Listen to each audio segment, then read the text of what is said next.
Today, greetings to everyone. We want to continue with our series on fractions. I am William Obeng-Denteh of the Mathematics Department of Kwame Nkrumah University of Science and Technology, Kumasi, Ghana. And even as we go through this, I want to acquaint you with the step-by-step processes of solving fractions. And this will be the last in this series. But if you have any concerns, you can send them to me via my email. And that's very important. Fractions, we have a way of dealing with fractions. And it's always important that we adhere to how they are used. And so that is what we want to do this morning. Very, very important in our lives as academicians and people who want to use fractions. So let us continue our exploration on fractions right away. We want to look at this question, saying that solve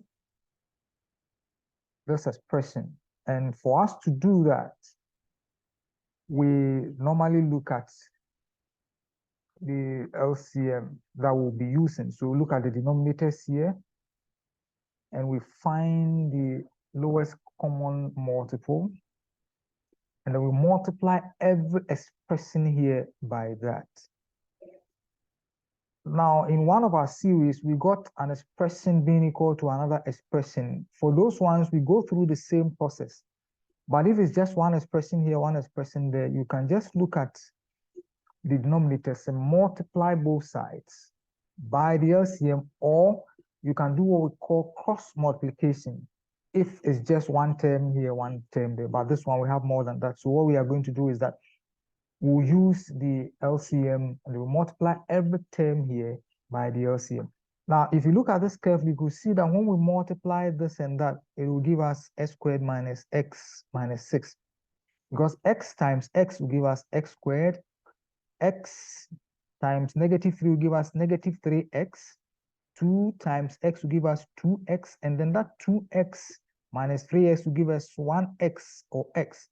And then 2 times negative 3 will give us negative 6. So when we find the product of this and that, the expansion will give us this. So basically, the LCM will comprise this being multiplied by that.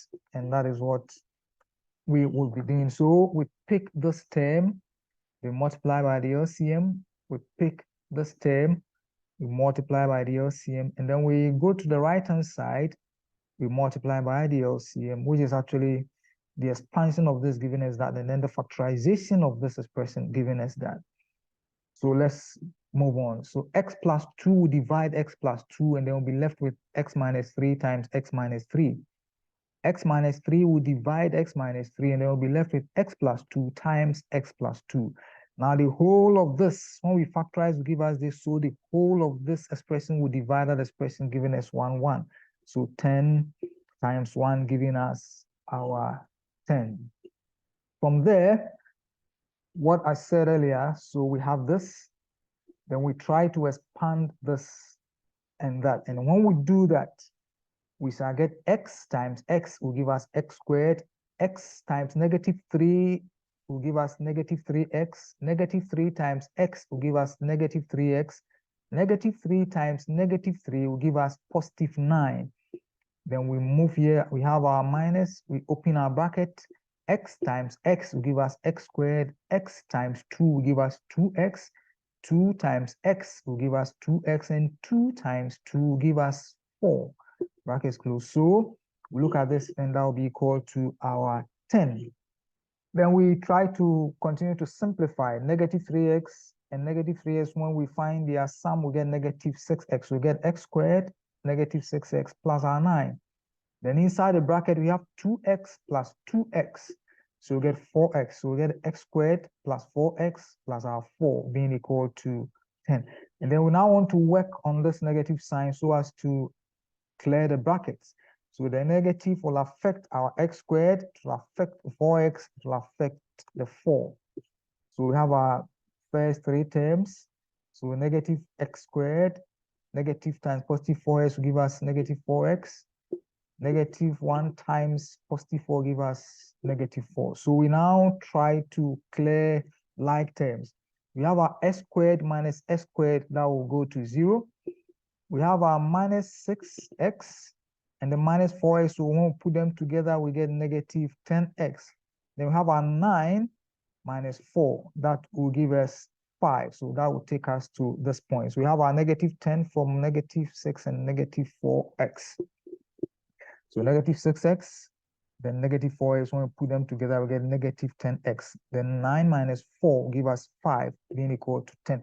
The next step is that we subtract 5 from both sides. So we shall subtract 5 from the left-hand side and then 5 from the right-hand side. And when we do that, we will get our value that will also continue to simplify. So we get negative 10x equal to 5.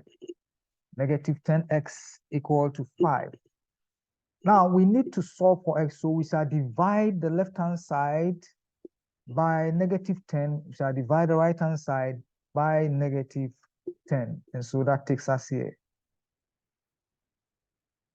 The next step is that negative 10 will divide negative 10, so we shall get x. Then we have 5 on 10. So 5 divides itself 1 and it divides 10, 2. And so we say that therefore x is equal to negative half. As we wrap up on this, there are lots of questions. If you have any concerns, you can send them through my WhatsApp. Thank you very much for your attention.